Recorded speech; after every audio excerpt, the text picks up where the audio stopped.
Английн хөдөө нутгийн амьдрал намуухан өөрчлөлт багтай. Харин нэг өдөр баян ганцбий ноён хүн хөршөөр нүүж иржээ гэсэн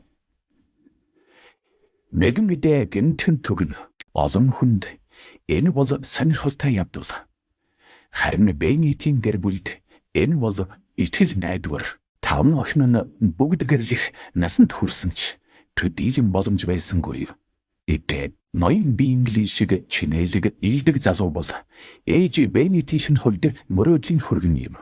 Харин охтын дундаас Элизабет онцгой нэгэн. Элизабет Бенит бол хурц ухаантай. Өөрийн бодолдоо үнэнч хөрөнгө мөнгөний төлөө хизээч өөрийгөө хоцдохгүй юм. Ээж нь тэр хүмүүстэй харьцаж байхдаа шиймлэний нисгэлээс хуурамч магтаал дунд жинхэнэ хайр хүндэтгэл дээр суурилсан харилцааг хүсдэг. Гэтэл Дарси гарч ирдэг. Өндөр дүнсгэр бардам. Анхны харцаар Элизабетийн үзэн яддаг бүх зүйлийг агуулж байв. Түүний харц нь хурц. Ярен хүйтэн. Биенгли өрөөг гэрэлтүүлдэг бол Дарси ож эрмэгц харан хойжно. Тэд анхнаасаа биений буруугаар ойлгоно. Элизабет бардам занг. Дарси хэд шулуун хэд заргаараа занг. Тэд хоёулаа бурууч биш, зөвч биш байжээ. Тэд дахин таарлтна. Бүрхэг яриа бүрийн цаана үл үзэгдэх зүйл бий болно. Сонирхол бухимдал аажим татагдсан. Гэвч эдгээр мэдрэмж нэмэгдэх тусам тэдний хоорондын ханч зузаарсаар Элизабет Дарсиг муу хүн нэгэн хүний гэрэлтийг суйруулсан. Итгэж байсан хүнийг нь доромжилсан гэсэн яриаг сонсдог. Элиг түүний дургуйцэл улам бүр нэмэгдэнэ.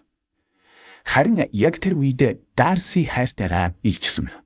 Гэвч тэр өгсөн хайрын бус харин бардам дээрэнгүй өнгөйстэй. Элизабет эргэлзэлгүй татгалзсан. Энэ бол нүүр тулсан үнэн байв. Тэгээд түүх өөрчлөгдөж эхэлнэ. Гомдсон ч Дарси эргцүүлнэ. Алдаагаа хүлээн зөвшөөрнө. Тэр Элизабетэд үнэнч хүнд сэтгэл уярам захиа бичнэ. Тэр захиа бүсгүй сэтгэлийг донсолгож орхино. Элизабет ч өөрийгөө дэргэн харна. Шүүм жилээр бардамнаадаг охин анхны сэтгэгдэл худал хуурмаг байж болохыг тэр сайн ойлгожээ. Түүнчлэн бардам байдал анхны сэтгэгдлээр шүүмжилдэг байдал нь өөртөнч оршдог байж гэдгийг ойлгож ирсэн. Удалгүй гэнэт гэр бүлд нь шившиг тохиож дүүн гэрзээгүй нэгэн эртээ зүгтэн.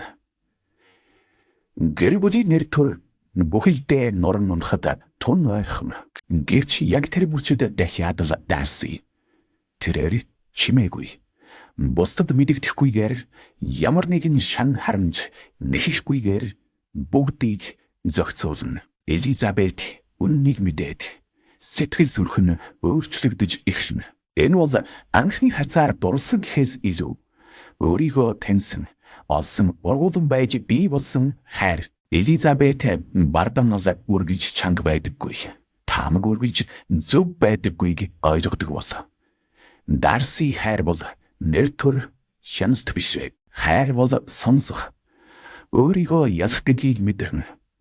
Эцэст нь тэд бибинийхээ сул тазыг төрөгдрийг алдааг харсан ч өөр хоорондоо үн сэтгэлээсээ татагдаж хамт байхыг сонгоно. Та текстийг дуу болгон хөрвүүлэгч шиймэл оюунд суурилсан цэцэн платформоор бүтээсэн контентийг сонсож байна. Та ч мөн цэцэн платформыг ашиглан хүссэн текстээ дуу болгон хувиргах мөн өөрийнхөө хоолойгоор хүссэн текстээ уншуулах боломжтой. Энэ удаагийн дугаараа энэхүү жаргаагаад дараагийн дугаараар дахин нэг сонирхолтой номоор иргэн уулзцгаая.